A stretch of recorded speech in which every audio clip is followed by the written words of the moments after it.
Ok, le chapitre 267 de JJK est sorti, et encore une fois, comme l'a dit l'auteur, on approche de la fin. Je crois qu'après celui-là, il va rester que 4 chapitres. Si ce que j'ai vu, si mes infos sont justes, hein, mais ça me paraît possible. En tout cas, revenons sur le vif du sujet, avec un chapitre qui commence encore une fois avec un flashback où on voit Gojo et Yuta qui ont échangé leur corps et qui expliquent comment fonctionne le pouvoir, le sort de copie de Yuta. Non, Gojo et Yuta, je sais pas ce que j'ai dit.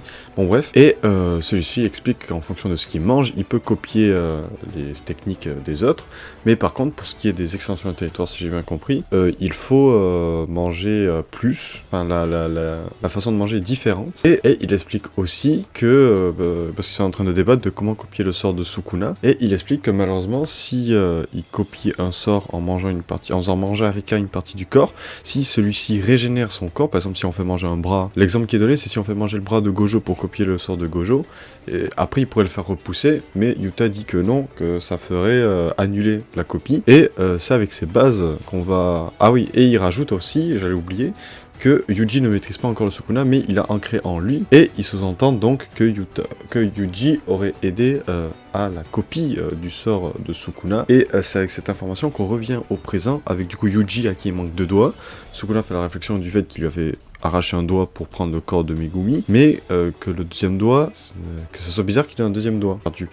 Et il comprend assez vite que le fait que Yuta ait mangé le dernier doigt de Sukuna était en fait un bluff, et qu'ils ont copié le sort de Sukuna à l'aide de Yuji, et du coup le combat reprend sur ça, et on a des enchaînements de coups, et on revient aussi sur le doigt qui était à la fin du dernier chapitre, et on a un retour, pour certains attendu, pour d'autres inattendu, de Nobara. On se demandait dans plusieurs reviews où elle en était, je pensais même qu'elle était morte du coup, mais non, elle revient et va utiliser son sort de résonance sur Sukuna, ce qui a l'air de vraiment bien affecter Sukuna. On voit son visage pas mal impacté, et on a un Yuji qui sourit et qui reprend sa motivation pour terminer ce combat, et du coup ça reprend les enchaînements de coups. Il fait une dissection solide en plein cœur de Sukuna, et Sukuna reprend la confiance et dit: tu n'as même plus assez d'énergie occulte pour te soigner, donc j'ai l'avantage, je vais te casser la gueule. Ce à quoi Yuji répond qu'il est temps de mettre fin au cycle des fléaux, et enchaîne un rayon noir sur Sukuna qui le mettra dans un mauvais état, hein, avec un petit texte en dessous qui nous dit que cela sonne la fin d'un long combat. Donc est-ce que c'est vraiment la fin du combat? Pas, à mon avis, il y aura encore quelques trucs, mais là à mon avis on touche vraiment à la fin quoi. Et on sait toujours pas ce que fait l'extension de Yuji. Alors est-ce que ça a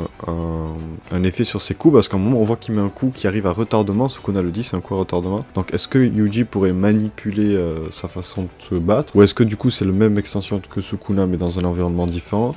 Ou est-ce que ça aurait un lien avec le fait de pouvoir plonger dans la vie des gens, et donc les lieux qu'il aurait visités seraient les siens, mais on pourrait imaginer qu'après il visiterait les lieux de Megumi ou de Sukuna ou autre. On sait pas du tout, j'avoue qu'il n'y a pas trop d'infos. Moi je pense que c'est plutôt un truc... Enfin j'aimerais que ça soit un truc lié à la baston, mais à voir. En tout cas on verra dans les prochains chapitres. Moi je vous dis à la semaine prochaine pour de nouvelles reviews. Ciao.